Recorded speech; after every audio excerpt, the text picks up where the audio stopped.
Assalamualaikum warahmatullahi wabarakatuh.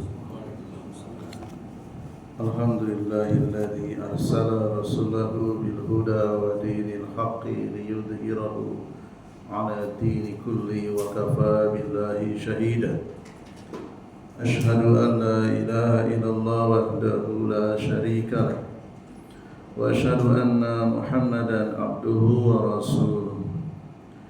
Qala Allah Ta'ala fi kitabihil karim ya ayyuhalladzina amanu taqullaha wa qulu qawlan sadida yuslih lakum a'malakum wa yaghfir lakum dhunubakum wa man yuti'illaha wa rasulahu faqad faza fawzan 'azima. Wa qala Nabiyyu sallallahu alaihi wa ala alihi wasallam innallaha yubghidu kulla 'alimin bid dunya jahilin bil akhirati. Jamaah salat maghrib Masjid Al-Mukhlisin rahimani wa rahimakumullah. Alhamdulillah kita bersua kembali dalam kajian rutin membahas pokok-pokok akidah yang diambil dari kitab Syarh Usuli Sunnah lil Imam Ahmad, pokok-pokok sunnah karya Imam Ahmad yang disyarah oleh Syekh Abdul Aziz Ar-Razi hafizahullah ta'ala.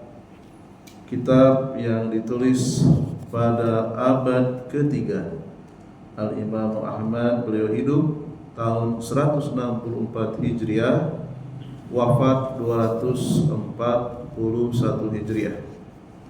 Jadi kita sedang tamasya ke abad ketiga melalui suatu tulisan yang telah diakui, karya yang sangat penting yang menjelaskan tentang akidah Nabi Muhammad sallallahu alaihi wa ala alihi wasallam dan juga akidah yang diajarkan kepada para sahabat ridwanullah alaihim ajmain. Di pekan yang lalu masih sedikit membahas, ada yang tertinggal, yaitu tentang telaga Nabi sallallahu alaihi wa ala alihi wasallam. Di dalam pokok agama, di dalam pokok akidah, terkadang juga ada perbedaan pendapat.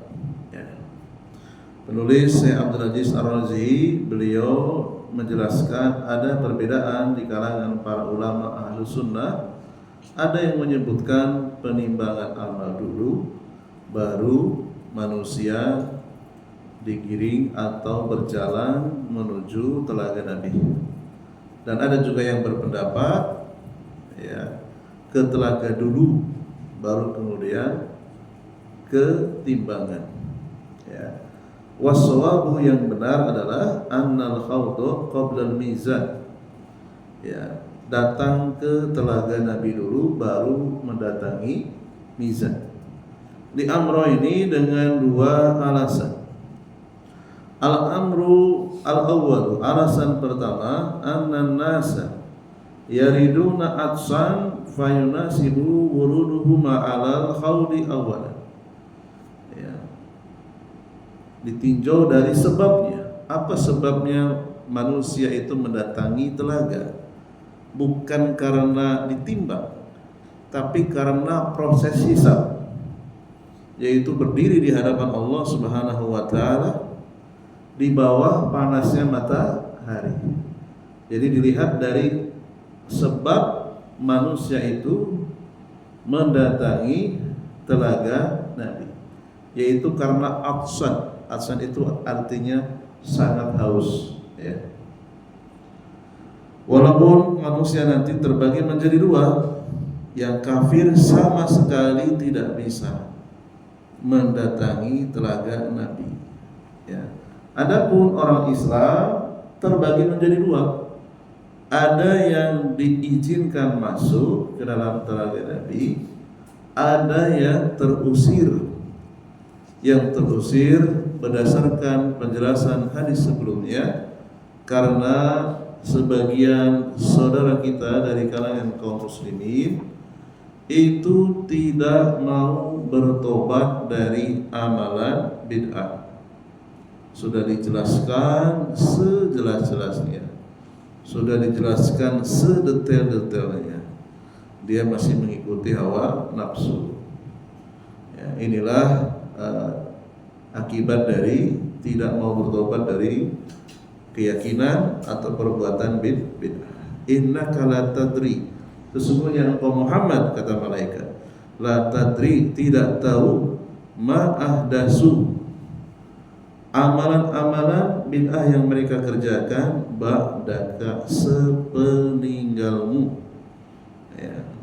Lalu kemudian Rasulullah mengucapkan suhqan liman badala ba'di, menjauh dari telaga aku orang yang telah berbuat bid'ah dan tidak mau bertobat. Adapun orang-orang yang mengamalkan amalan bid'ah namun karena ketidaktahuan, karena kejahilan, tidak ada yang menjelaskan, mudah-mudahan orang-orang yang seperti ini dimaafkan. Allah Subhanahu wa taala dengan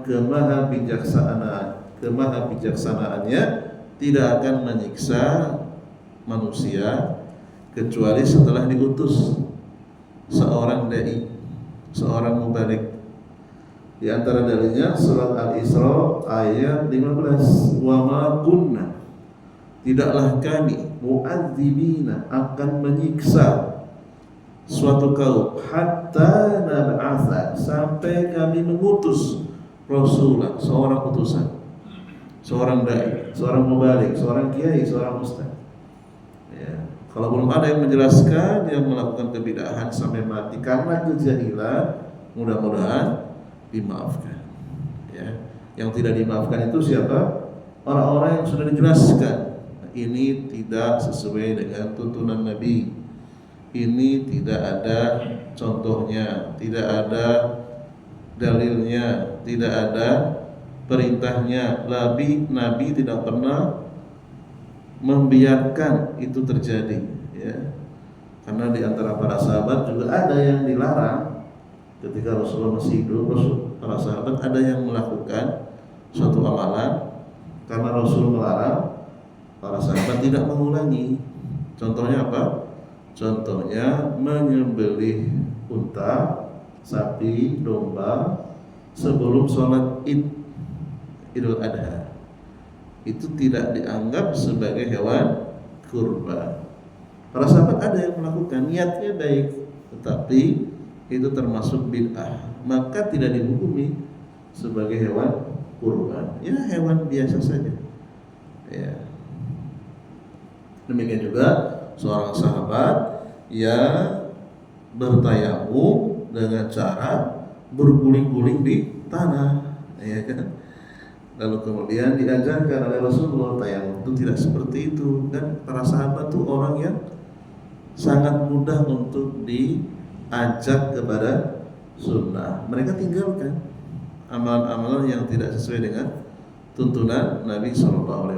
Orang yang berhenti dari amalan-amalan yang tidak ada tuntunannya, maka terhitung orang yang dimaafkan, karena nggak tahu, ya. Berdasarkan ayat tadi, wa ma kunna mu'adzibina, kami tidak akan menyiksa hatta nab'atsa rasulan, sampai kami mengutus seorang utusan, ya. Alasan pertama, bahwasanya manusia datang ke telaga dulu karena haus, bukan karena setelah ditimbang.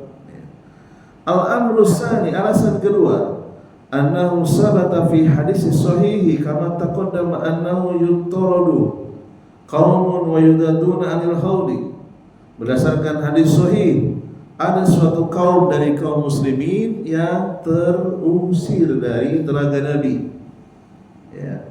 Walau kana al-wurudu 'ala al-haudi ba'da al-wazni, seandainya mereka mendatangi telaga Nabi setelah ditimbang amalannya, la'araful ladzina khaffa mizanuhum annahum la yariduna 'alal haud, tentu orang-orang yang timbangan amalannya itu ringan, tidak mungkin dia mencoba mendatangi telaga.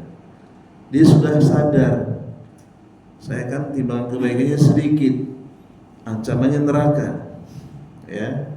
Walaupun dia bertauhid. Jadi antara dosa yang menyebabkan kebaikan itu ringan yaitu dosa bid'ah. Itu dosanya besar sekali. Ya. Dia sudah tahu. Jadi nggak mungkin dia akan mendatangi telaga karena sudah tahu timbangan amalannya ringan. Ya. Oleh karena itu sangat logis, sangat masuk akal. Datang dulu ke telaga. Oh, ternyata saya diusir oleh malaikat. Lalu kemudian ditimbang. Ya, karena nggak tahu amalan baiknya itu lebih besar atau lebih sedikit dari dosanya, makanya datang ke telaga. Gitu ya. Karena nggak tahu, ternyata sebagian ada yang terusir, sebagian ada yang diperbolehkan masuk. Yang terusir karena tidak mau bertobat dari amalan bid'ah. Itu sebagai hukuman. Jadi para dai, para mubaligh, para kiai yang menjelaskan bahaya bid'ah termasuk para dai yang sangat penyayang kepada umatnya. Jangan sampai nanti kita dihukum. Tidak diperbolehkan minum air telaga Nabi Sallallahu Alaihi Wasallam. Tapi terkadang umat justru menganggap ya para dai yang menjelaskan ini sunnah, ini bukan sunnah, dianggap memecah belah. Ya, ini masalahnya repotnya di sini, ya. Karena tidak di backing oleh pemerintah itu. Kalau di Saudi Arabia di backing, nyaman, aman, ya. Indonesia justru dibenci, ya. Orang-orang yang menjelaskan amalan bid'ah itu dibenci. Saya pun belum siap, ya, secara detail, ya. Kalaupun menjelaskan secara kitab, ya, secara kajian tematik saya belum siap. Karena itu gampang sekali nanti dipotong-potong, gitu ya. Beda kalau kajian kitab sulit dipotong. Makanya untuk menjelaskan perkara bid'ah itu lebih aman menggunakan kitab. Ya. Orang motong pun susah, ya kan? Nggak nyambung nanti. Gitu ya. Di antara kitab yang ditulis oleh para ulama terdahulu yaitu kitab apa? Al-I'tisam karya Imam Asy-Syatibi. Ya, itu kitab yang sangat bagus ya untuk menjelaskan mana sunnah, mana bukan sunnah. Summa ba'dal khawdi wa waznil a'mal, setelah haul selesai kemudian mengalami proses, menjalani proses penimbangan amal, al-murur ala sirat, kemudian menyeberang jembatan, alladzi yunsabu, yang dipasang, ala matni jahannami, di atas neraka jahannam. Al-khulasatu, secara ringkas saya loncat ke halaman 103 bagi yang punya kitabnya. Dzukira al-umuru al-asyratu fi marahila, 10 tahapan yang disebutkan yaumul qiyamati, di dalam hari kiamat, bitartibi ala wajhil ikhtisar, dengan urut-urutan secara ringkas. Awalan, yang pertama, hari kiamat dimulai dengan an-nafhu, setelah tanda-tanda kiamat kubro, ya. Setelah tanda-tanda kiamat kubro selesai, di antaranya turunnya Isa al-Masih, ya, munculnya Dajjal, munculnya Imam Mahdi dan seterusnya, ya. Terbitnya matahari dari arah barat, ya, tanda-tanda kiamat kubro. Setelah tanda-tanda kiamat kubro bermunculan, pada akhirnya terjadilah kiamat, dimulai dengan an-nafhu fis suri, nafkhatus su'aqi wal mauti. Nafkhatul ula awwaluha faja'un summa su'aqu wal maut, yaitu tiupan yang menghancurkan seluruh alam, ya, sehingga menyebabkan kematian, termasuk Israfil juga mati. Sania, kejadian kedua, marhalah kedua, nafkhatul ba'tsi, ditiup trompet yang kedua kali untuk mempertemukan roh-roh dengan jasad. Ya. Tsalisan, yang ketiga, ya, setelah bangkit, ya, ba'sul ajsadi, rohnya bertemu, jasadnya juga diciptakan yang kedua kali dari jasad yang sama. Yang berbeda hanya volumenya. Volumenya mengikuti volume Nabi Adam. Tingginya sekitar berapa meter?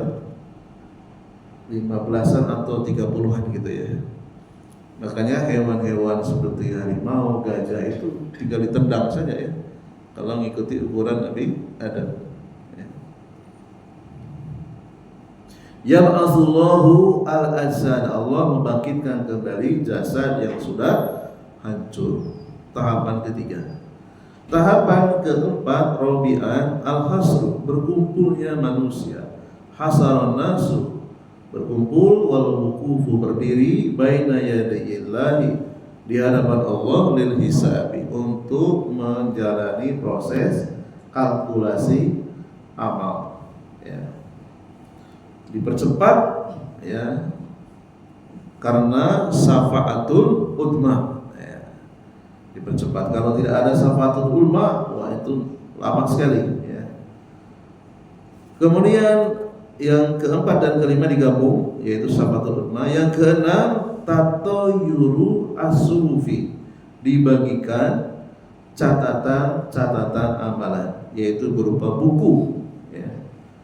Bil aimani, dari arah kanan, wa bisyama'ili, atau dari arah kiri ya. Sabi'an, nah, yang keenam tadi itu sudah terbedakan mana mukmin, mana kafir ya. Kalau kafir jelas dari arah kiri ya. Kalau mukmin dari arah kanan. Dari arah kiri pun tangannya memutar ya ke belakang sebagai bentuk hinaan ya. Setelah itu tinggallah yang muslim, yang mukmin ya. Yang muslim, yang mukmin ya, sabi'an al-wurudu alal khawdi, diuji dengan adanya telaga. Mana ahlu sunnah, mana ahlu bid'ah. Yang ahlu sunnah masuk telaga, ahlu bid'ah diusir ya. Diusir, bahkan Rasulullah mengatakan menjauh gitu ya. Nah, disinilah pentingnya kita mengkaji akidah sekaligus mempelajari apa itu sunnah dan lawannya. Sabi'an ya, yang ahlu sunnah berhasil masuk telaga, yang ahlu bid'ah ditolak. Saminan, waznul a'mali, ditimbang ya.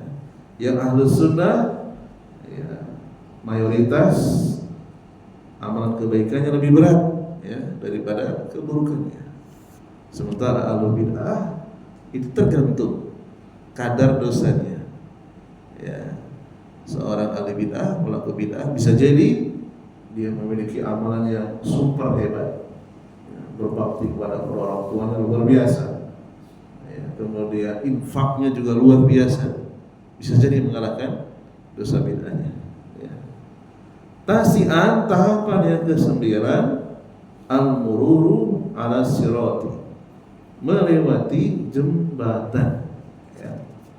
Dan inilah nanti tergantung dari tingkat ketinggian amal solehnya. Semakin tinggi amal solehnya, dia akan diberikan penerangan ya. Orang-orang kafir, orang-orang musyrik itu gelap ya. Diceritakan dalam surah Al-Baqarah ya. Mereka berdiri, berhenti ketika ada petir. Ketika petir gak ada, jalan lagi ya. Ketika ada petir mereka jalan, ketika petirnya gak ada, berhenti karena gelap ya, seperti itu ya. Sedangkan orang-orang mukmin, orang-orang Islam itu diberikan cahaya tergantung dari ketinggian amal solehnya ya. Allah yuqulu al-wuqufu lil qisasi. Kemudian setelah berhasil melewati jembatan, nah, di antara orang-orang mukmin itu akan dikisos. Sesama kita nanti akan dikisos. Kezoliman yang belum termaafkan itu nanti dikisos. Bisa jadi A dan B amalannya sama, cuma si A ini menzolimi si B ya dosa si B dipindahkan ke si A, sehingga derajatnya nanti di surga berbeda. Atau bisa jadi ya karena dia mendapatkan transferan dosa ya dari orang yang dia zalimi, ya, bisa jadi dia disiksa dulu di neraka. Ya.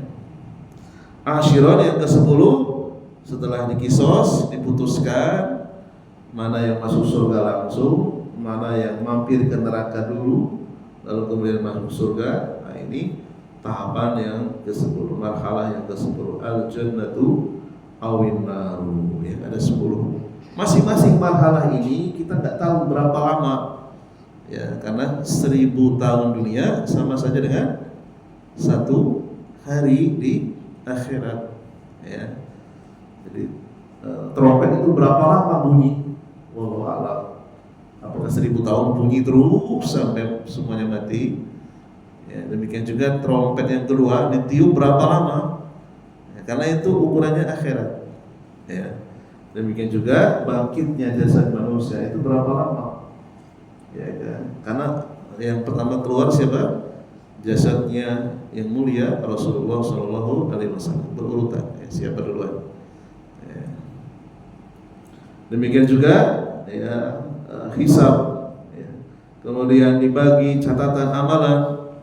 Ya, jaraknya orang kaya dengan orang miskin itu 500 tahun, ya, jaraknya lama, yaumul hisab. Demikian juga berjalan menuju telaga, ya, berapa lama, ya. Nah, kemudian penimbangan amal ada waktu tersendiri. Berjalan melewati jembatan Sirat juga ada waktunya, ya. Demikian juga kisos. Selanjutnya al-imanu bi adzabil qabri wal imanu bi adzabil qabri wa anna hadhihi al-ummata tabtadinu fi kuburiha tubtatanu fi kuburiha wa tus'alu 'anil imani wal islam wa man rabbuhu wa man nabiyyuhu wa ya'tihi munkarun wa nakirun kaifa syaa Allahu wa kaifa arada wal iman bihi wa tasdiqi bihi. Ya, beriman kepada azab kubur.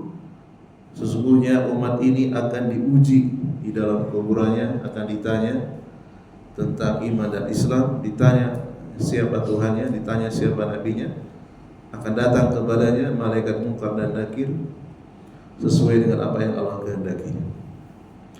Dalatin nususu min kitabillahi ta'ala wa sunnati rasulih sallallahu alaihi wasallam ala isbati adabil qabri wa na'imi. Berkata Syekh Abdul Aziz Ar-Razi, banyak sekali dalil-dalil dari Al-Quran dan Sunnah menjelaskan adanya penetapan siksa dan nikmat kubur. Min adillati isbati adzabil qabri wa na'imi minal kitab, di antara dalil-dalil yang disebutkan dari Al-Qur'an yang pertama qaulullah ta'ala walau tara idz zalimuna fi ghamaratil maut. Ya. Seandainya engkau melihat ketika orang-orang zalim itu, ya, berada dalam tekanan sakaratul maut, ya, orang-orang zalim di sini maksudnya orang-orang kafir. Wal malaikatu, dan para malaikat basitu aidihim, memukulkan tangan-tangan mereka. Ya. Ini peristiwa ketika sakaratul maut. Akhriju anfusakum, keluarlah roh-roh kalian wahai orang-orang kafir. Ya. Al-yawma tuzawna adzabal huni, pada hari itu kalian akan disiksa dengan siksaan yang menghinakan. Bima kuntum taquluna, dengan sebab kalian dahulu taquluna Allah, mengatakan kepada Allah ghairul haqqi, sesuatu yang tidak benar. Wa kuntum an ayatihi tastakbiruna, dan kalian dahulu menyombongkan diri, tidak menerima ayat-ayatnya, ya. Tidak menerima Al-Quran, tidak menerima hadis, ya, tidak mau menerima kebenaran. Al-An'am 93. Fahadal yaumul ladzi yakunu fihi al-'adzab inda khurujir ruh Ayat ini menjelaskan hari di mana siksaan itu terjadi ketika ruh keluar. Wa hadza fihi isbatu adzabil qabr, dan inilah termasuk bagian dari azab kubur. Azab kubur itu bukan berarti azabnya setelah dikubur, tidak. Sebelum masuk kuburan, sebelum masuk alam barzah, ketika dicabut itu sudah berpindah ya, alam barzah. Ketika dicabut itulah dia sudah merasakan azab kubur, ya, siksa kubur. Dalil kedua, qaulullah ta'ala, walau tara id yatawaffa, seandainya engkau melihat id ketika yatawaffa maknanya mencabut nyawa. Allah Subhanahu wa taala menugaskan satu malaikat pencabut nyawa. Yatawaffal ladzina kafar, mencabut nyawa orang-orang kafir.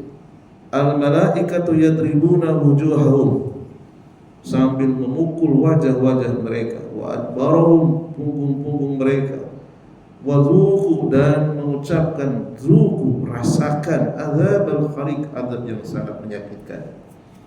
Yadribuna wujuhahum wa adbarahum inda khurujihim, pukulan malaikat kepada wajah dan punggung orang-orang kafir itu ketika proses pencabutan ruh atau nyawa.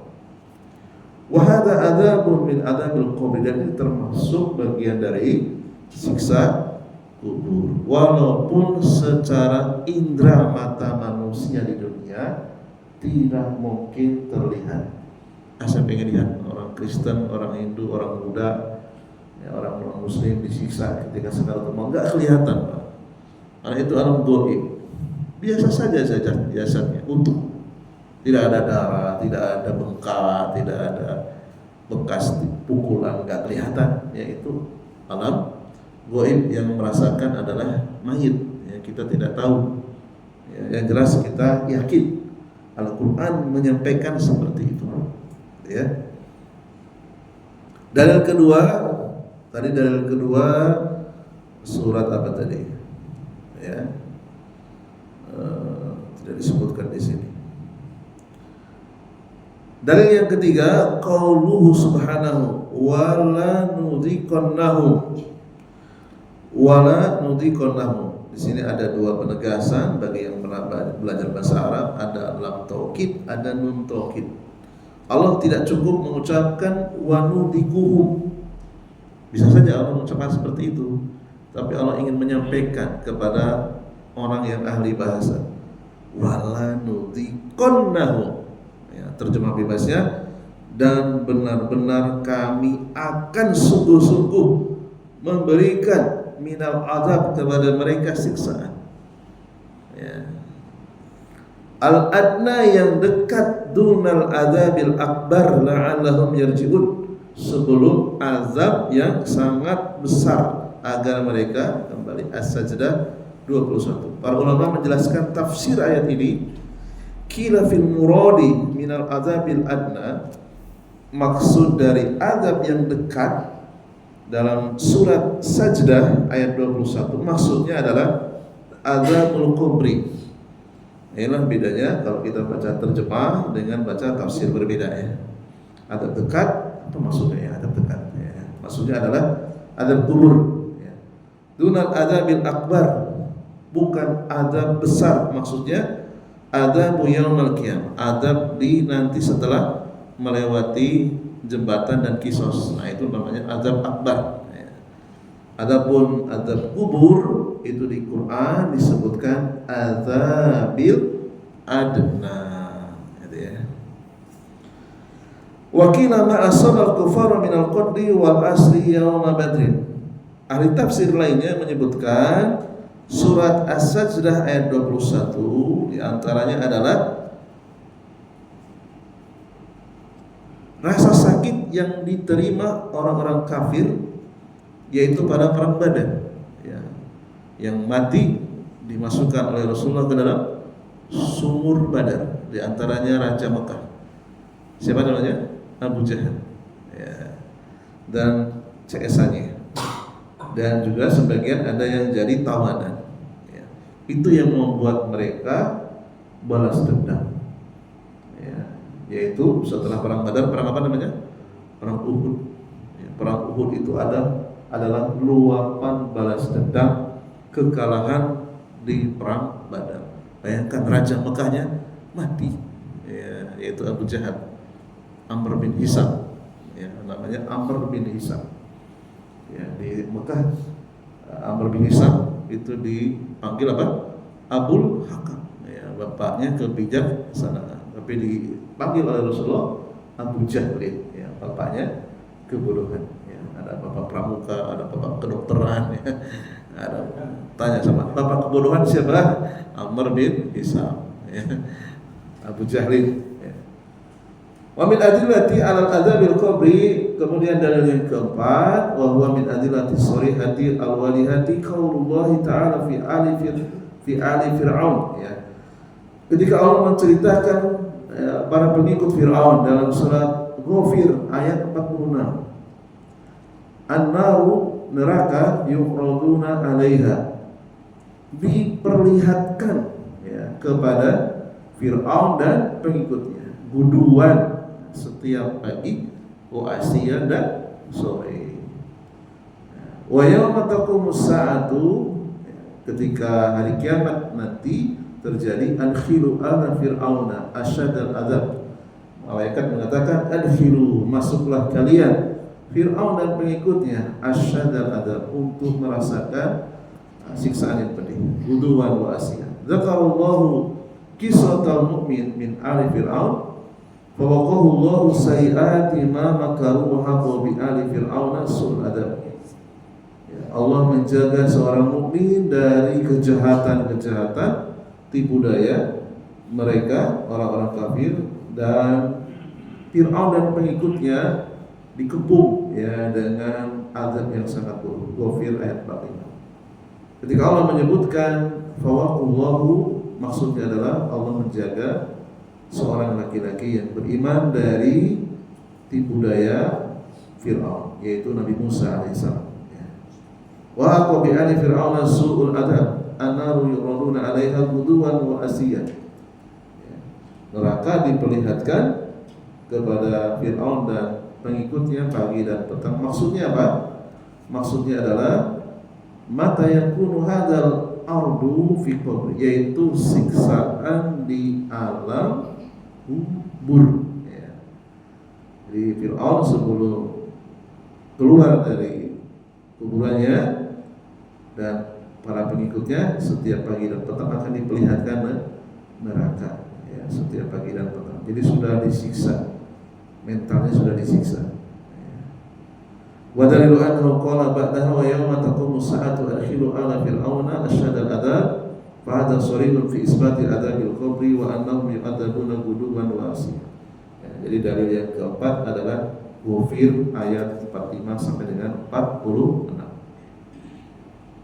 Dalil yang kelima, wa min adillati aidun ala na'imil qabri qauluhu ta'ala. Yang kelima, dalil adanya nikmat kubur. Kalau tadi azab kubur, sekarang nikmat kubur. Dalilnya surat Fussilat 30 sampai dengan 32. Innal ladzina, sesungguhnya orang-orang yang qalu, mengucapkan Rabbuna, Tuhan kami, Allahu Allah.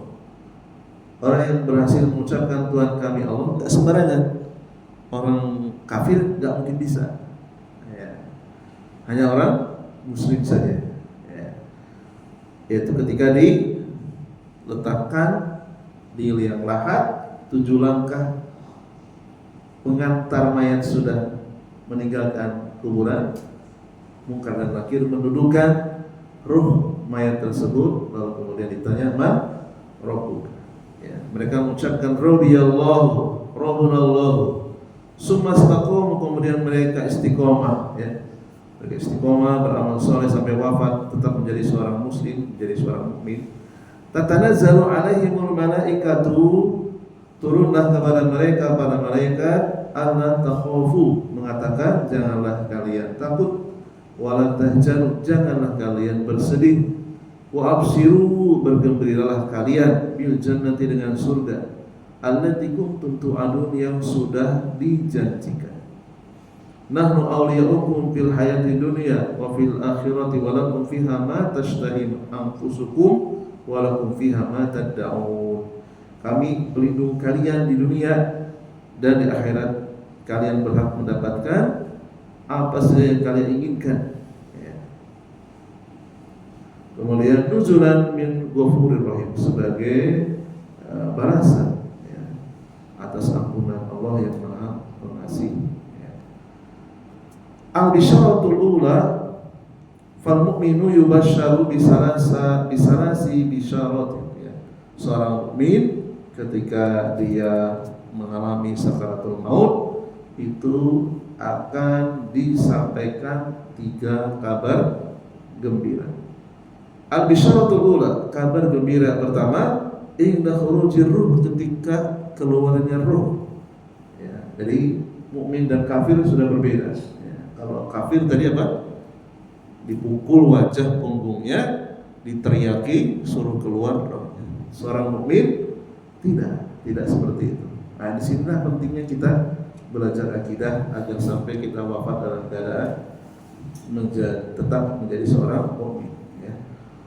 Tubasyiruhum al-malaikatu, malaikat memberikan kabar gembira, wa tatanazzalu alaihim, turun kepada mereka, wa taqul, mengatakan la takhafu min ahwali yaumil qiyamah. Kamu jangan takut ya dengan hari kiamat, ya, tenang aja. Walaupun nanti juga akan mengalami siksaan kubur, ya, karena dosa-dosa yang lain, ya. Tetapi dikasih hiburan. Wa takhafu min adzabil qabr, jangan takut dengan azab kubur, walaupun mungkin nanti juga tetap disiksa karena dosa-dosa yang lain, ya. Wa takhafu min adzabil nar, jangan takut dengan azab neraka. Ya, walaupun mungkin nanti dia harus masuk neraka dulu, ya, karena tidak semua mukmin langsung masuk surga. Tu'aminu rawahum al-malaikat, malaikat memberikan ketentraman, ya, sehingga tidak takut. Man qala rabbuna Allah, orang-orang yang mengatakan Tuhan kami Allah, maksudnya apa? Rabbuna ilahuna wa ma'buduna bil haqq huwallah. Kesembahan kami adalah Allah, dialah yang paling hak. Sumastaqamu, kemudian mereka istiqomah, maksudnya mereka terus, ya, konsisten beramal soleh. Al-bisyaratu tsaniyah, kabar gembira yang kedua, wala tahzanu, janganlah bersedih. Ay alama khalaqtum min amwalin wa auladin, jangan bersedih dengan harta dan anak-anak serta istri yang kalian tinggalkan. Fanahnu nakhlufukum fi dzalika kulli, kami akan mengganti dengan yang lebih baik, ya. Jadi apakah kemudian seorang mukmin di kuburan dia mendapatkan istri lagi? Wallahu alam. Yang jelas kalimatnya kami akan mengganti dengan yang lebih baik. Bisa jadi nikmat kubur itu lebih nikmat dari nikmat istri dan anak di dunia, ya. Kemudian al-bisyaratu salisatu, kabar gembira yang ketiga, wa absyiru bil jannah. Allah Subhanahu wa taala mengutus malaikat untuk menyampaikan absyiru bil jannah, bergembiralah kalian dengan surga, allati kuntum tu'adun, yang sudah dijanjikan. Fa hadzal ayatu ma wa ma sabaqa minal ayat min adillati isbati adabil qabri wa na'imi fil Qur'an. Inilah di antara dalil-dalil yang sudah disebutkan yang menetapkan adanya azab kubur dan nikmat kubur. Waktunya sudah habis. 3 menit lagi, mungkin ada pertanyaan atau kita cukupkan dulu. Silakan.